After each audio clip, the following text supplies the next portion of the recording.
There were many stories whispered about Blind Road, the winding, tree-lined path cutting through Hartland Abbey Park to Blackpool Hill. Some said it had been cursed centuries ago, a road where the dead still rode.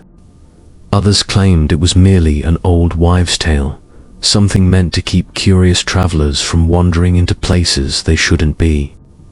But one legend, in particular, sent chills down the spine of anyone who dared to speak of it. A man, clad in white from head to toe, riding a snow-white horse. He was said to appear at midnight, emerging from the shadows like a spectre from another world. Some claimed he was a nobleman from long ago, trapped in eternal torment, forever bound to ride the same road he once traveled in life. Others believed he was an omen, that anyone who laid eyes on him would soon meet an untimely end. Of course, most dismissed it as nonsense. But not everyone. It was on a cold autumn evening that Ethan Graves first heard the tale.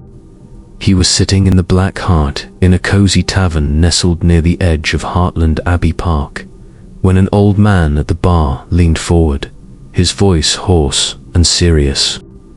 "You wouldn't dare set foot on Blind Road at midnight," he muttered. Ethan smirked, swirling his ale. "And why's that?" "Because that's when he rides," the man replied. "The rider in white. He's been seen, lad, more times than I care to count." Across the room, Daniel Finch, Ethan's oldest friend, scoffed.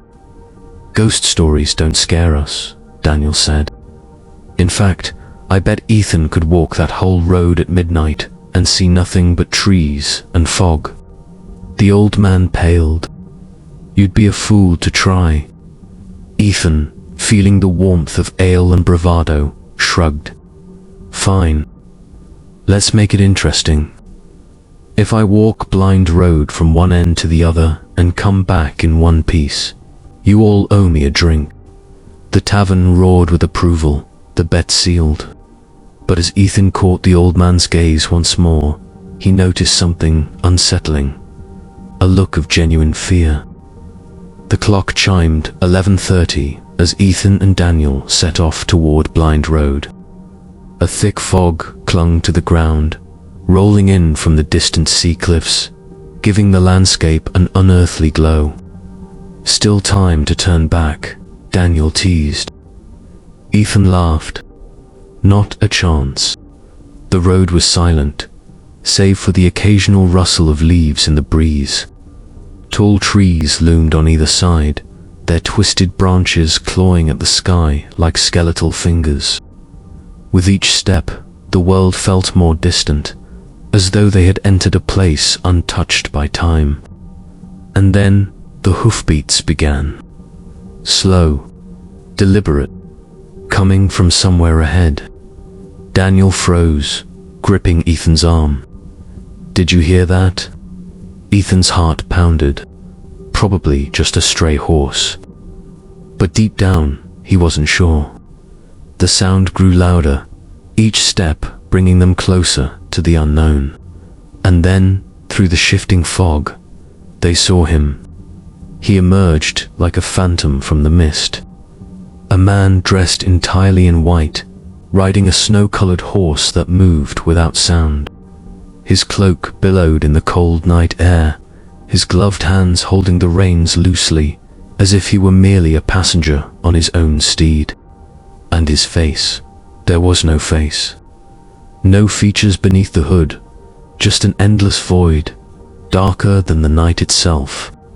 The rider halted, turning toward them. Daniel took a step back. "Ethan, we need to go." But Ethan couldn't move. He had never felt fear like this before. A fear of death, but something deeper, something ancient. The rider lifted a hand and pointed directly at Ethan. Then, without a sound, he spurred his horse forward. The fog exploded around them as the horse charged. Ethan and Daniel turned and ran, their feet pounding against the dirt path, as the spectral rider closed the distance. The The sound of hooves was deafening, as if the very earth trembled beneath them. Ethan risked a glance back. The rider was almost upon them. The void where his face should have been seemed to consume the light, swallowing everything in its path. Daniel tripped, crashing to the ground with a strangled yell. Ethan skidded to a stop, grabbing his friend's arm and pulling him up just as the horse's shadow passed over them. The rider did not strike. Instead, he slowed, hovering just beyond the reach of their lantern light. The ghostly figure tilted its head, as if considering them. Then, just as suddenly as he had appeared, he was gone. The horse turned sharply and disappeared into the mist, vanishing as though it had never been there at all. Only the echo of distant hoofbeats remained, fading into the night. Ethan and Daniel stumbled back to the Black Hart Inn, their faces pale, their clothes soaked with sweat. The tavern fell silent as they entered. Mrs. Hewitt, the innkeeper, took one look at them and muttered, "You saw him, didn't you?" Neither spoke.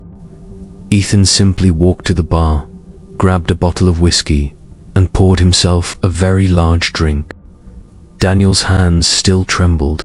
He wasn't human. The old man from earlier gave a slow nod. "He was never meant to be seen," he whispered. "That road ain't for the living."